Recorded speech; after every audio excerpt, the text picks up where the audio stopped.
प्यारे बच्चों, सलाम, नमस्ते, खुशामदीद। कैसे हैं आप सब लोग? कैसे चल रही है आप सबकी पढ़ाई? और आज जो है 20 फेब है, 20 फरवरी हो गई। 20 है 21 है, 20 है शायद, इसमें तो डेट नहीं दे रहा। हाँ, 20 फरवरी, 20 फरवरी है, थर्सडे है आज। और 24 को आपका पहला एग्जाम है यूपी बोर्ड का। उसके लिए कुछ बच्चों का मैसेज आया है पर्सनली भी व्हाट्सएप पे कि सर फिजिक्स के न्यूमेरिकल में कुछ प्रॉब्लम हो रही है और गैस पेपर के कुछ न्यूमेरिकल करा दीजिएगा। तो आज गैस पेपर के न्यूमेरिकल कराएंगे। बुक्स के न्यूमेरिकल भी गैस पेपर के कर लिए तो बुक्स के हो जाते हैं, बुक्स के कर लिए तो गैस पेपर के हो जाते हैं। तो कुछ बच्चे ऐसे होते हैं कि गैस पेपर ही पढ़ रहे होते हैं, और यूपी बोर्ड में ऐसा नहीं है, गैस पेपर से आ जाता है बहुत सारा, उसी से आ जाता है पूरा पूरा पेपर। तो आपको गैस पेपर से आज न्यूमेरिकल कराएंगे, समझ में आएंगे आपको, बस आप थोड़ा सा साथ में बने रहिएगा। और आप जानते ही हो, कुछ अगर कर सकते हैं अच्छा तो ये करिए कि लोगों को जोड़िए और लोगों से जुड़ने के लिए कहिए।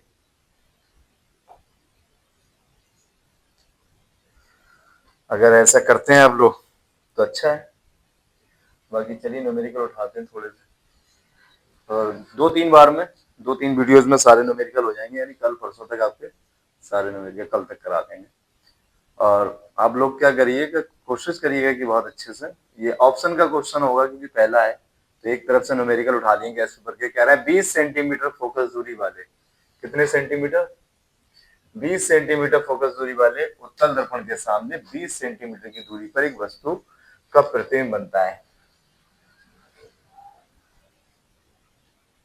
20 सेंटीमीटर फोकस दूरी वाले उत्तल दर्पण के सामने 20 सेंटीमीटर की दूरी पर स्थित वस्तु का प्रतिबिंब बनता है।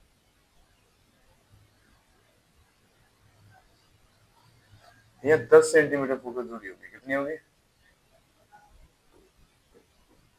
अगर ऐसा होगा तो अनंत का आंसर आएगा। 20 सेंटीमीटर फोकस दूरी है और 20 सेंटीमीटर पे क्या है, वस्तु रखी है, तो यानी फोकस बिंदु पे जो वस्तु रखी होगी तो उसका प्रतिबिंब अनंत पे बनता है। ये समझ में आ जाएगा आपके, लेकिन क्वेश्चन मुझे लग रहा है 10 सेंटीमीटर होगा, तो थोड़ी मिस्टेक हो गई होगी। चलिए, कराने से पहले थोड़ी सी चीजें समझाएंगे कि क्या होती है फोकस दूरी, क्या होते हैं वो। वैसे तो मैं आपको रिपीट कर देता हूँ, ऐसे ही ओरल बता देता हूँ, और बाकी मैं तुम्हें समझाऊंगा कि चिन्ह प्रॉपर्टी जो होती है, साइन कैसे लिए जाते हैं अवतल दर्पण में, उत्तल दर्पण में, फोकस दूरी का, वक्रता त्रिज्या का, प्रतिबिंब की दूरी का, वस्तु की दूरी का, आपतन क्षमता का। एक सबसे पहले आपको कुछ महत्वपूर्ण परिभाषाएं पढ़ाई गई होंगी दर्पण से संबंधित, मैंने ही पढ़ाई है, पीछे रिपीट वीडियोस देख सकते हो आप। दर्पण से संबंधित कुछ महत्वपूर्ण परिभाषाएं, जैसे कि पहली परिभाषा थी दर्पण का ध्रुव, दर्पण के ध्रुव को पोल कहते हैं। दर्पण के परावर्तक तल के मध्य बिंदु को ध्रुव कहते हैं, इसे पी से ब्रेक करते हैं। दर्पण के ध्रुव वक्रता केंद्र, सॉरी, दर्पण जिस कांच के खोखले गोले का एक भाग होता है उसके केंद्र को वक्रता केंद्र कहते हैं, सी से ब्रेक करते हैं। दर्पण के ध्रुव वक्रता केंद्र से होकर जाने वाली रेखा को मुख्य अक्ष कहते हैं। दर्पण के ध्रुव वक्रता केंद्र के मध्य बिंदु को फोकस बिंदु कहते हैं, यानी मध्य बिंदु में फोकस बिंदु। अगर फोकस बिंदु किसी का 10 सेंटीमीटर दूरी पर है तो उसका वक्रता त्रिज्या 20 सेंटीमीटर हो जाएगी। सीधे फॉर्मूला होता है R = 2F। ये भी बताएंगे अभी थोड़ा सा। दर्पण के ध्रुव और फोकस बिंदु के बीच की दूरी को फोकस दूरी कहते हैं। दर्पण के ध्रुव वक्रता केंद्र के बीच की दूरी को वक्रता त्रिज्या कहते हैं। तो ये कुछ डेफिनेशंस थी जो आपने पढ़ी होंगी। तो देखिए क्या कह रहा है, 10 सेंटीमीटर फोकस दूरी है, कितनी है? 10 सेंटीमीटर फोकस दूरी है और 20 सेंटीमीटर दूरी पर स्थित वस्तु है। जरा ध्यान से देखिए, एक डायग्राम साइन बना लेते हैं, वैसे नहीं भी बनाओगे तो भी हो जाएगा सीधा सा। इसका एक ध्रुव होगा P, ये दर्पण है M1 और ये M2, समझ आ रहा है? कह रहा है 10 सेंटीमीटर फोकस दूरी है, तो यहाँ पर कहीं बीच में इसका एक वो होता है, या बीच में क्या होगा, वक्रता केंद्र होगा, और वक्र ध्रुव और वक्रता केंद्र का मध्य बिंदु जो होता है वो फोकस बिंदु होता है। अब साफ साफ जानते हैं दर्पण के ध्रुव से फोकस बिंदु के बीच की दूरी फोकस दूरी कहलाती है F, और ये कितनी है? 10 सेंटीमीटर है। कितनी है? अब ये 10 है तो ये जो होता है, जितनी दूरी ये होती है उतनी ये होती है, क्योंकि डबल दूरी पर होता है ये ध्रुव से। तो अगर ये 10 है तो ये 10 और ये 10, तो टोटल हो गई ये 20 सेंटीमीटर। कितनी हो गई? 20 सेंटीमीटर हो गई। यानी दर्पण तो सामने जो प्रतिबिंब रखा है 20 सेंटीमीटर दूरी पर रखा है, तो सीधे सीधे कहाँ रखा होगा, वक्रता केंद्र पर रखा होगा। और ये रूल है कि अगर वस्तु वक्रता केंद्र पर रखी है तो उसका प्रतिबिंब वक्रता केंद्र पे समान आकार का बनता है, वास्तविक बनता है, उल्टा बनता है, दर्पण के सामने बनता है, सीधी सी बात। लेकिन इससे पहले मैं आपको चिन्ह प्रॉपर्टी पढ़ाता हूँ कि चिन्ह किसके कैसे लिए जाते हैं, ठीक है। ये समझ में आ गया होगा कि अगर यहाँ पर ऐसी कंडीशन है तो प्रतिबिंब कहाँ बनेगा, वक्रता केंद्र में बनेगा। तो आइए एक तरफ लिखते हैं बच्चों हम अवतल दर्पण। क्या लिखते हैं, पहले मैं आपको फार्मूला बताता हूँ कौन कौन से लगेंगे दर्पण के लिए, क्या के लिए।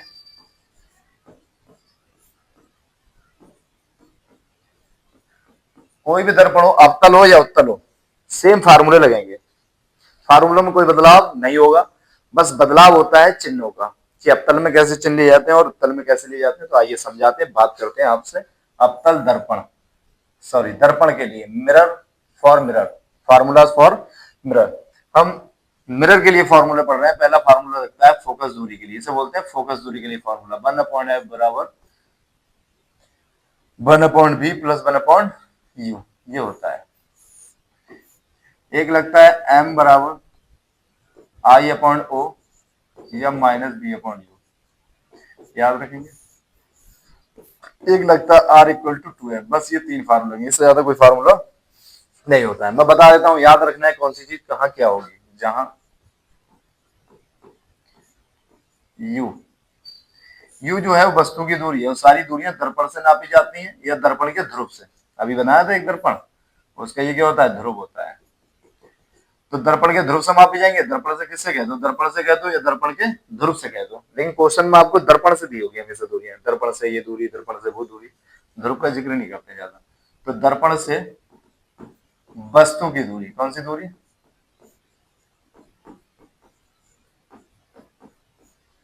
जहां बी होती है दर्पण से प्रतिबिंब की दूरी।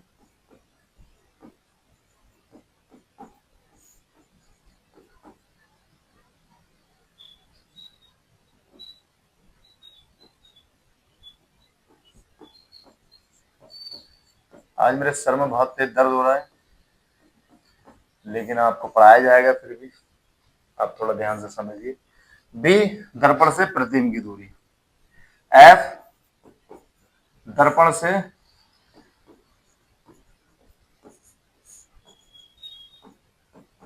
फोकस दूरी, एम आवर्धन क्षमता, इंग्लिश में कहते हैं, इसे फोकल लेंथ कहते हैं, आवर्धन, इसे मैग्निफिकेशन कहते हैं, इसलिए एम से लिखते हैं। इन्हें डिस्टेंस कहते हैं, यूवी से लिख दिया ऐसे अपनी तरफ से। आई प्रतिबिंब की लंबाई, क्योंकि प्रतिबिंब को इंग्लिश में इमेज कहते हैं, इसलिए आई से लिखते हैं। ओ वस्तु की लंबाई, प्रतिबिंब की लंबाई।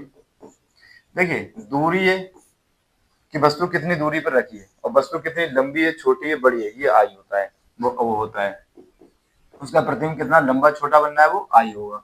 प्रतिबिंब कितनी दूरी पर बनना है, वो बी होगा। यानी स्थिति का है या प्रतिबिंब की दूरी का है तो बी निकालना है, और जब प्रतिबिंब की लंबाई का है या प्रतिबिंब का आकार का है तो आपको आई निकालना है, और वस्तु का आकार का है या वस्तु की लंबाई का है तो ओ निकालना है, और वस्तु की दूरी या वस्तु की स्थिति का है तो यू निकालना है। दूरी और स्थिति, इसे स्थिति भी बोलते हैं कि कहाँ रखी है प्रतिबिंब की दूरी, दूरी को क्या बोलते हैं, स्थिति बोलते हैं। इसे लंबाई और आकार भी कहते हैं, ठीक। वस्तु की लंबाई या आकार, सीधी सी बात। तो ये है आर, क्या है, आर वक्रता त्रिज्या है, जहां आर क्या है,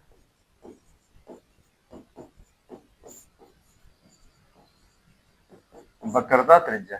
ये एक बार आप स्क्रीनशॉट ले लीजिए, लिख लीजिएगा जल्दी से, मैं आपको थोड़ा सा और आगे बताता हूँ, समझ में आएगा आपके।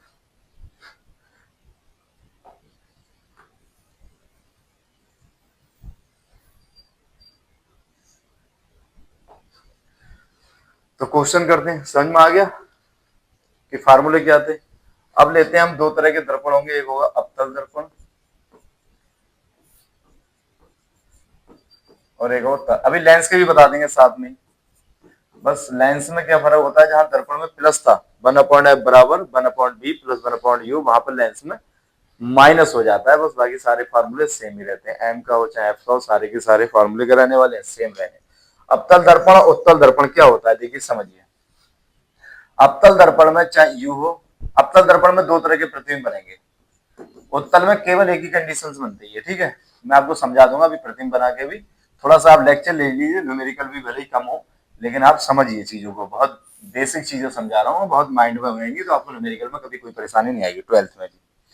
अवतल दर्पण में दो प्रतिबिंब बनते हैं, एक बनता है वास्तविक। वास्तविक मतलब रियल, वास्तविक प्रतिबिंब। एक बच्चों बनता है हमारा आभासी प्रतिबिंब। कौन सा?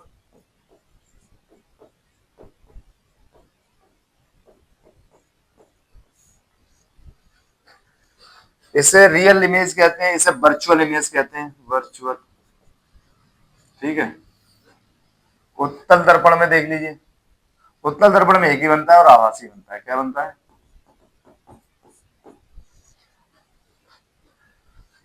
इसमें क्या होता है, जब वास्तविक की कंडीशन होगी तब, चाहे यू हो चाहे एफ बी हो, यू बी एफ आर सबके सब माइनस। अवतल दर्पण में जब प्रतिबिंब आप वास्तविक बनेगा तो यू वी एफ आर सारे माइनस। मेरे साथ बोल सकते हो कि अवतल दर्पण में you v f are minus. अगर वो वास्तविक कहे तो भी वास्तविक की कंडीशन लगाते हैं, और अगर कोई भी नाम ना ले तो भी हम वास्तविक कंडीशन लगाते हैं। लेकिन अगर वो नाम ले लेगा आभासी का, तो अब आभासी की कंडीशन लगाओगे। और जब वो कोई नाम ना दे तो वास्तविक की लगाते हैं, और वास्तविक नाम देगा तो ये लगा लिए। लेकिन जब वो कोई नाम नहीं देगा अवतल दर्पण में, तो कौन सी लगाओगे? तो कहोगे आप आभासी लगाएंगे, सीधी सी बात।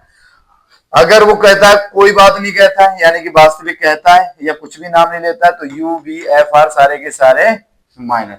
लेकिन जब वो आभासी कहेगा, हाँ, और एम बी क्या होता है? माइनस। एम बी माइनस, ये सब minus. U b f r सारे की सारे माइनस। लेकिन जब वो आभासी कह दे तो केवल बी प्लस होगा। क्या होगा? B plus u f r m, सारे के सारे माइनस। ये सारे माइनस होंगे। समझ में आया कि नहीं आया? तो ये कंडीशन है कि u v f r m सारे माइनस होते हैं वास्तविक में, और आभासी कहता है तो बी प्लस बाकी सारे माइनस। यानी कि वास्तविक में सारे माइनस, ऐसे याद रखो, वास्तविक में सारे माइनस और आभासी में बी प्लस बाकी सारे माइनस। उत्तल में क्या होता है? उत्तल में केवल u माइनस होता है। अब b बचा, f बचा, r बचा, वो सारे के सारे क्या होते हैं बच्चों? प्लस होते हैं। वो सारे सारे प्लस होते हैं। कोई दिक्कत? u v f r सारे प्लस। आइए आगे करते हैं। थोड़ा ये समझ गया चिन्ह की प्रॉपर्टी? याद रखना है कि अवतल में क्या होते हैं? सब माइनस होते हैं। अगर वो आभासी कहते हैं तो b प्लस होगा, तब भी सारे क्या होंगे? तब भी सारे माइनस ही होने वाले हैं, ठीक है। लेकिन उत्तल में केवल u माइनस बाकी सब प्लस होता है। क्वेश्चन ये तो समझ गए कि अगर दर्पण की फोकस दूरी 10 सेंटीमीटर तो 20 सेंटीमीटर क्या होगी? उसकी वक्रता त्रिज्या होगी। सीधी सी बात है। 10 का डबल क्या होता है? वक्रता त्रिज्या होती है 20 सेंटीमीटर। अब इसका मतलब वस्तु वक्रता केंद्र पर रखिए, और वक्रता केंद्र पर रखिए तो उसका प्रतिबिंब वक्रता केंद्र पर ही बनता है। कंडीशंस होती है। चलिए, चाहे आप निकाल भी सकते हो, निकाल भी सकते हो। 1/f बराबर 1/v प्लस 1/u। चलिए आगे करते हैं बच्चे, क्वेश्चन और देते हैं। कह रहे निर्वात में, अच्छा ये फार्मूला रह गया, एक फार्मूला होता है। अब वर्तनांक बराबर, किसी भी माध्यम का वर्तनांक लगा रहे हैं, अब वर्तनांक बराबर वायु में प्रकाश की चाल। अब वर्तनांक होता है फैलने की क्षमता, कौन कितना ज्यादा फैलेगा। जो ज्यादा फैलेगा उसका वर्तनांक ज्यादा, जो कम फैलेगा उसका वर्तनांक कम। वायु में प्रकाश की चाल बटा माध्यम, जिस माध्यम का वर्तनांक दिया हो, माध्यम प्रकाश की चाल। कोई भी माध्यम ले सकते हैं, जल, कांच, कुछ भी हो सकता है, कोई माध्यम हो। तो भाई कह रहे हैं निर्वात में, निर्वात को या वायु को बात एक ही है। निर्वात में और वायु में प्रकाश की चाल क्या होती है? समान होती है। निर्वात मतलब वैक्यूम, जहां वायु ना हो। तो निर्वात में प्रकाश की चाल क्या दी है? चाल बराबर 3 गुणा 10 की पावर 8। अगर ये नहीं भी दी होती तब भी आपको पता होना चाहिए कि निर्वात में प्रकाश की चाल 3 गुणा 10 की पावर होती है। कह रहे हैं जो कांच जिसका अपवर्तनांक 1.5 है, अपवर्तनांक, अपवर्तनांक के क्या लिखते हैं? इंग्लिश में कहते हैं रिफ्रैक्टिव इंडेक्स 1.5 है। कितना है? n equal to 1.5। तो प्रकाश की चाल पूछ रहे हैं माध्यम में। कह रहा है कांच में, कांच में बताओ, यानी कांच क्या हो गया? एक कांच क्या हो गया? एक माध्यम हो गया। तो उस माध्यम में क्या पूछ रहा है? प्रकाश की चाल पूछ रहा है। तो ये लगा दीजिए। अपवर्तनांक कितना दिया है 1.5। वायु में या निर्वात में प्रकाश की चाल 3 गुणा 10 की पावर 8। माध्यम में प्रकाश की चाल पूछ रहे हैं। माध्यम, माध्यम मतलब कौन है माध्यम? कांच। कांच में प्रकाश की चाल, हमें इसकी वैल्यू निकालनी है। किसकी वैल्यू निकालनी है? इसकी। तो जिसकी वैल्यू निकालते हैं वो वन साइड कर लेते हैं, बाकी सब वन साइड। लेकिन रूल होता है अगर कोई प्लस माइनस में तो पहले वो जाता है और पॉइंट वाला जाता है तो मल्टीप्लाइज का खेल रहता है। ये बटे वाला इधर आएगा और ये बटे में पहुंच जाएगा, क्योंकि ये इसकी जगह ले लेगा तो ये इसकी जगह ले लेगा। तो लिख लो कांच में प्रकाश की चाल बराबर 3 गुणा 10 की पावर 8। अब ये इसने इसकी जगह ले ली तो ये इसकी जगह पर आ जाएगा सीधी जगह। पॉइंट आओगे ऊपर क्या बढ़ाओगे? 0। ये रूल होता है, एक के बाद पॉइंट है तो 15 दूनी 30।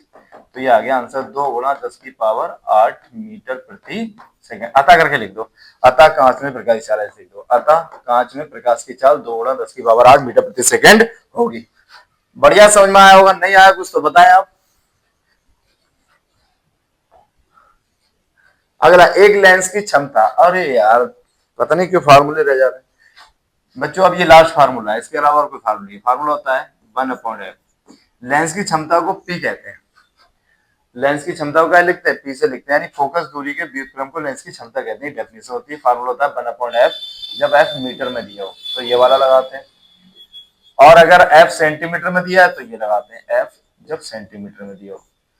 पी जो होता है इसका मात्रक प्रति मीटर या प्रति सेंटीमीटर या डायोप्टर होता है, डी फॉर डायोप्टर। याद रखेंगे, अगर डायोप्टर में दिए तो ये दिए देखो डी फॉर डायोप्टर। तो लेंस की क्षमता है। अब लेंस कौन सा होगा? अवतल लेंस होगा, क्योंकि माइनस में क्षमता है। तो वैसे तो हम लेंस अभी पढ़ाया नहीं है, चलो कोई बात नहीं। लेंस की क्षमता -2.5।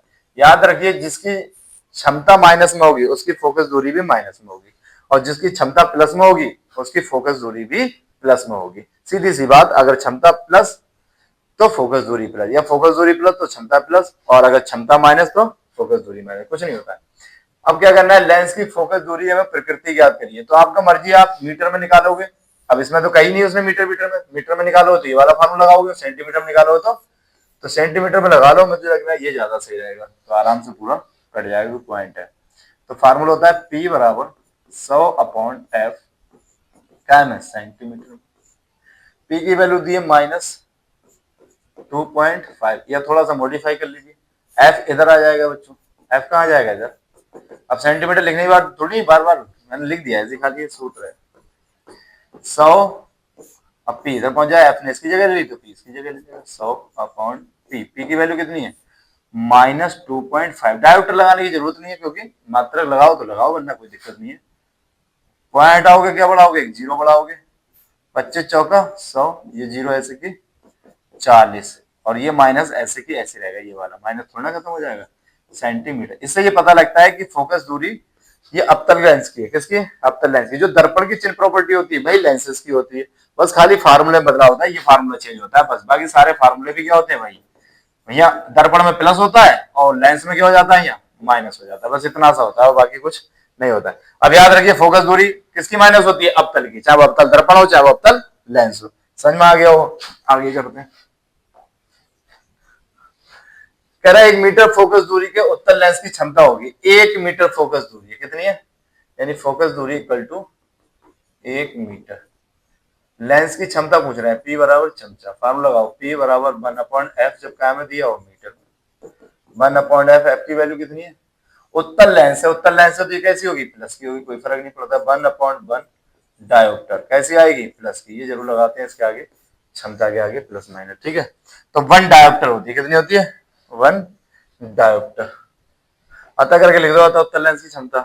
4 क्वेश्चन है इसमें। 50 सेंटीमीटर फोकस दूरी वाले उत्तल लेंस की क्षमता बताइए। सीधी सी बात है, P बताना है। P बराबर फॉर्मूला लगेगा 100/f। जब f सेंटीमीटर में दिया हो तो हमने देखो f क्या में दिया? फोकस दूरी दी है, किसमें दी है? सेंटीमीटर में। और कौन सा लेंस है? उत्तल लेंस है, तो ये क्या रहने वाली है? प्लस रहने वाली है, कोई चेंज नहीं होता। अगर अवतल होता तो माइनस होती। 100 ऐसे की ऐसे। f की वैल्यू कितनी है? 50। 50 दूनी 100, इसका मात्रा डायप्टर ही आएगा, ज्यादा आपको सोचने की क्षमता नहीं है, जरूरत नहीं है। Plus 2 dioptre. दूसरा क्वेश्चन देख लीजिए, एक उत्तल लेंस की क्षमता, उत्तल लेंस की क्षमता क्या लिखेंगे, P से। या आपको एक अच्छी बात बता देता हूं कि जिस लेंस के लिए काम करते हैं उसका नाम लिख लो सबसे पहले, उत्तल लेंस में, तो आपको पता लगेगा कि हमें चिन्ह कौन सा लगाना है, प्लस या माइनस। सबसे बढ़िया है सोल्यूशन कर रहे हैं तो। उत्तल लेंस में क्या दिया है, दिया है P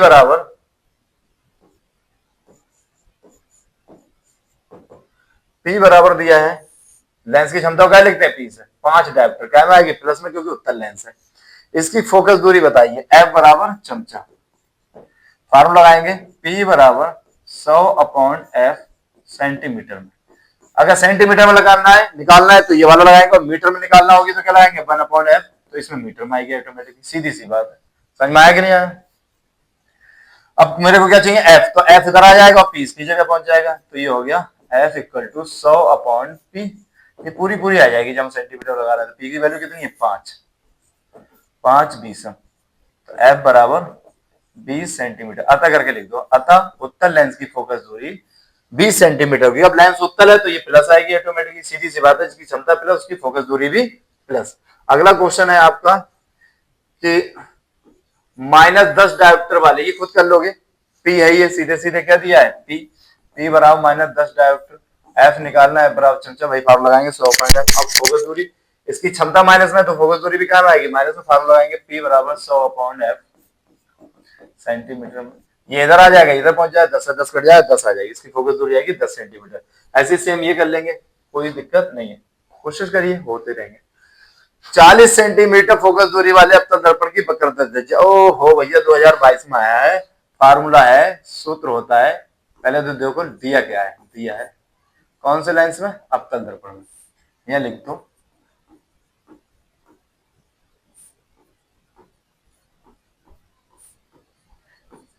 अवतल दर्पण में क्या दिया है, 40 सेंटीमीटर फोकस दूरी, फोकस दूरी कितनी है।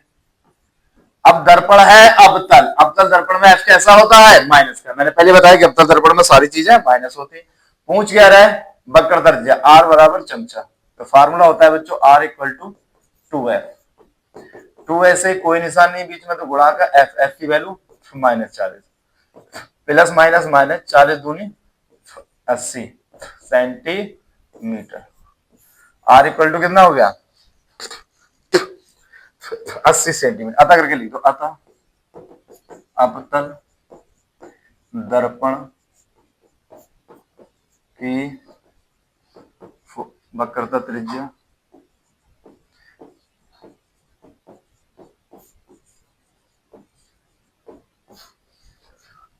80 सेंटीमीटर। अब माइनस नहीं लगाएंगे, क्योंकि अवतल दर्पण ये साफ साफ बता रहा है कि अपने आप में क्या होगी, माइनस होगी। माइनस तो ये बताता है ये अवतल दर्पण की होगी। अगला करते हैं, कोई अवतल दर्पण अपने सामने 10 सेंटीमीटर दूरी पर रखे किसी बिंब का 3 गुणा वास्तविक प्रतिबिंब दर्पण से कितनी दूरी पर बनता है। बहुत बढ़िया है, कौन सा दर्पण है, अवतल दर्पण। मैंने पहले कहा जब सोल्यूशन करें तो सबसे पहले लिख लो आप अवतल दर्पण में, क्या लिख लो,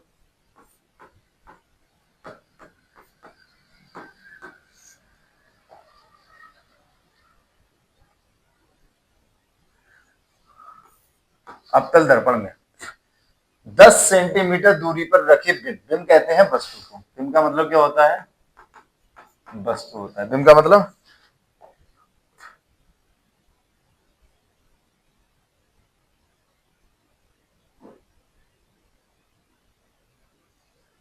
बिंब का मतलब होता है वस्तु।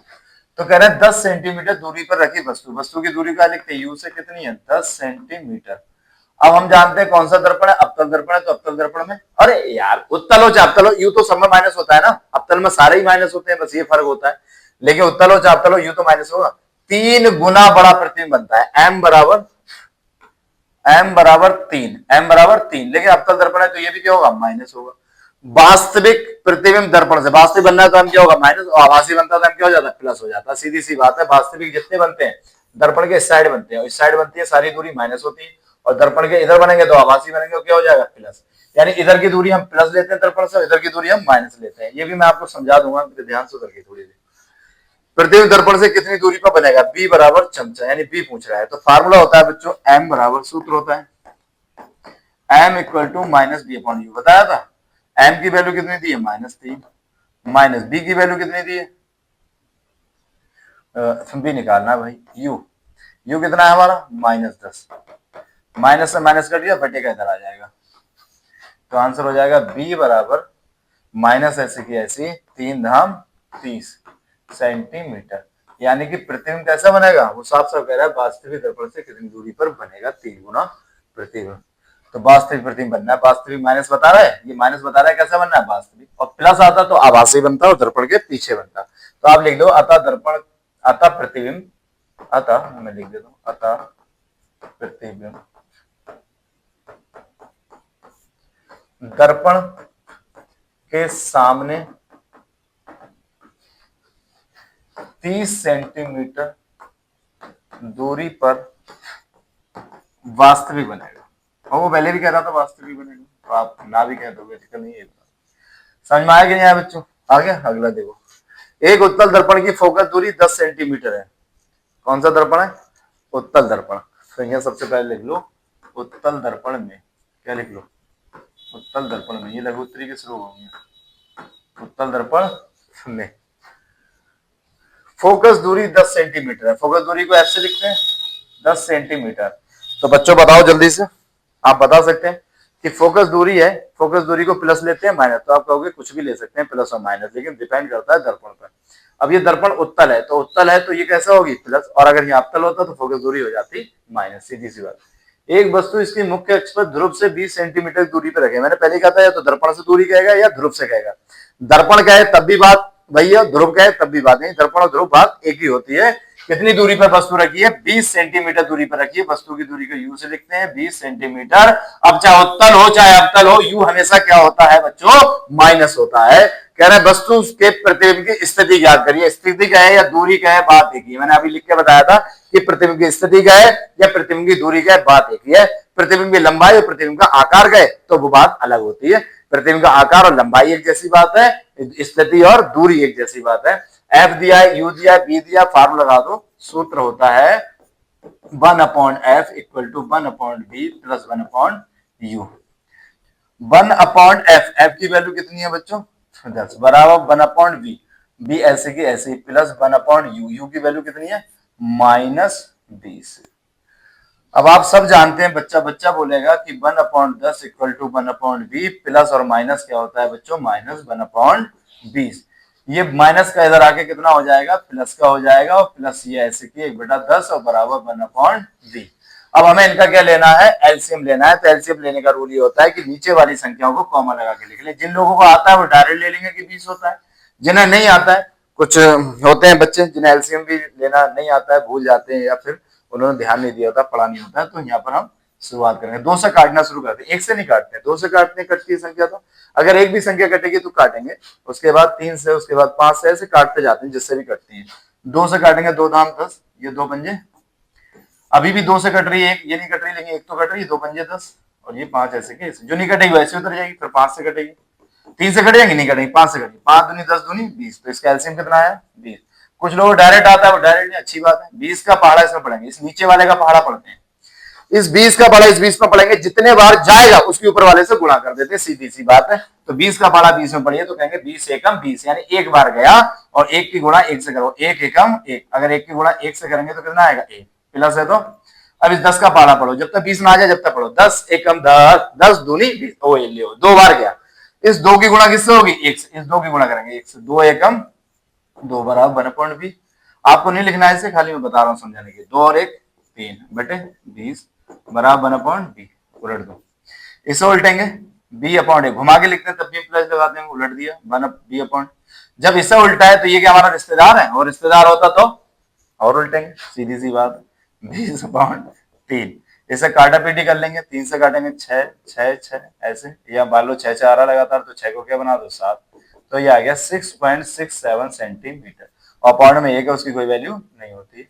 अतः करके लिख दो, अतः प्रतिबिंब 6.67 सेंटीमीटर दूरी पर बनेगा। किससे? दर्पण के ध्रुव से। अतः प्रतिबिंब दर्पण के ध्रुव से या दर्पण से 6.67 सेंटीमीटर दूरी पर बनेगा। कैसा बनेगा? आभासी बनेगा, और दर्पण के पीछे बनेगा, क्योंकि प्लस की वैल्यू आ रही है। जब जब माइनस की वैल्यू आएगी दर्पण के सामने की बात हो रही है, और प्लस की बात आएगी तो दर्पण के पीछे की बात हो रही है। आप सबको समझ में ये आ गई होगी बात। ओहो, बहुत बढ़िया ये क्वेश्चन आ चुका है और इसमें बड़ा गलतियां करते हैं बच्चों। संलग्न चित्र के अनुसार प्रकाश की किरण वायु से कितनी किसी माध्यम में प्रवेश करती है, वायु के साथ में माध्यम का अपवर्तनांक ज्ञात कीजिए। एन पूछ रहा है, एन बराबर चमचा भाई, एन बराबर क्वेश्चन मार्क। लो पढ़ो, कह रहा है ये कोण 60 डिग्री है और ये पूरा कोण होता है बच्चों 90 डिग्री। अगर इस 90 में से इतना कम कर दें तो ये बचेगा 30 डिग्री। बहुत बढ़िया। ये है 45 और ये पूरा होता है बच्चों 90। अब 90 में से अगर हम इतना 45 कम कर दें तो ये बचा हमारा 45 डिग्री। अब हम जानते हैं हमारा कोण जो होता है वो आपतित किरण और अभिलंब के बीच वाला होता है, उसे आपतन कोण कहते हैं, आई।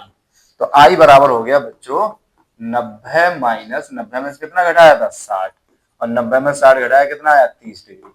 बात समझ में आ गई।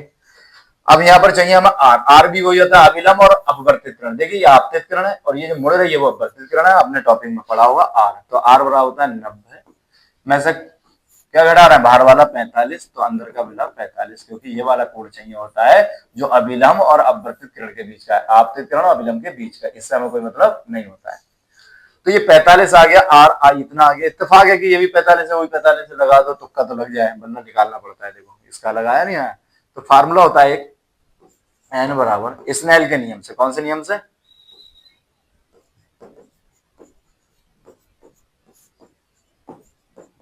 आपने पढ़ा होगा अपवर्तन के नियम में दूसरा नियम पढ़ा होगा कि आपतन कोण की जिया और अपवर्तन कोण की जिया के समानुपाती होती है, अर्थात साइन आई समानुपाती साइन आर समानुपाती का अनुसार आते हैं, बराबर निशान आता है और एक कांस्टेंट पद आता है एन, जहां एन एक अपवर्तनांक है। एन बराबर फार्मूला होता है sine i upon sine r, जिसे स्नेल का नियम कहते हैं। तो ये स्नेल के नियम से, स्नेल का नियम कहता है एन बराबर sine i upon sine r, sine ऐसे की ऐसी आई, आई की वैल्यू कितनी है बच्चों 30 डिग्री, अपॉन साइन आर। तो जो होम साइंस के बच्चे होते हैं उन्हें दिक्कत आती है बच्चों, क्योंकि इसकी वैल्यू याद करना पड़ती है। आर की वैल्यू कितनी है 45 डिग्री। और जो मैथ से पढ़ रहे हैं उन्हें तो कोई इशू है ही नहीं। साइन 30, साइन 30 की वैल्यू होती है बच्चों 1/2, मेन बटा बराबर के सामने लगता है, साइन 45 की वैल्यू 1/√2। रूल होता है बाहर बाहर की गुणा अंदर, 1 की गुणा √2 से करेंगे √2, 2 एकम 2। चाहो तो ऐसे ही, चाहो तो इसे और थोड़ा बढ़ा सकते हैं। इसकी वैल्यू लगाते हो 1.414 अपॉन 2, 2 से काट लो, 2 सत्ते 14, 0 2 सत्ते 14, पॉइंट दशमलव सुंदरता के लिए, ये सुंदरता के लिए।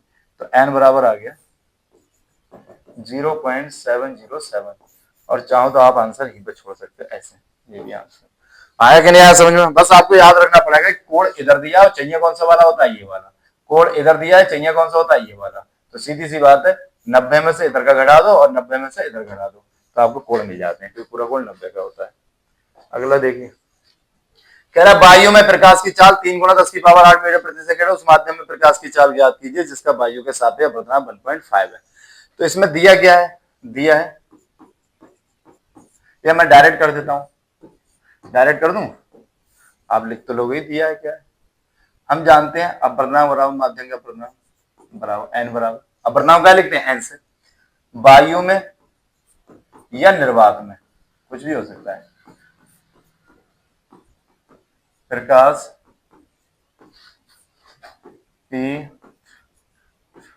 चाल बटे माध्यम में प्रकाश की चाल। वायु में प्रकाश की चाल दी 3 × 10⁻। अभी सवाल किया था, ये दोबारा रिपीट मार किया मुझे लग रहा है। और माध्यम प्रकाश की चाल पूछ रहा है, तो ऐसी माध्यम प्रकाश की चाल मान ले रहे हैं, कितनी मान ले रहे हैं बी, और अपवर्तनांक कितना हमारा 1.5, ये बी आ जाएगा इधर और ये पहुंच जाएगा इधर। 3 × 10⁸ 1.5, पॉइंट आएंगे 0 बढ़ाएंगे, 15 दूनी 30, आंसर आ गया 2 × 10⁸ मीटर प्रति सेकंड, ये आंसर हो गया। आ गया, कह रहा वायु के सापेक्ष जल तथा कांच के अपवर्तनांक के अनुसार 4/3 है।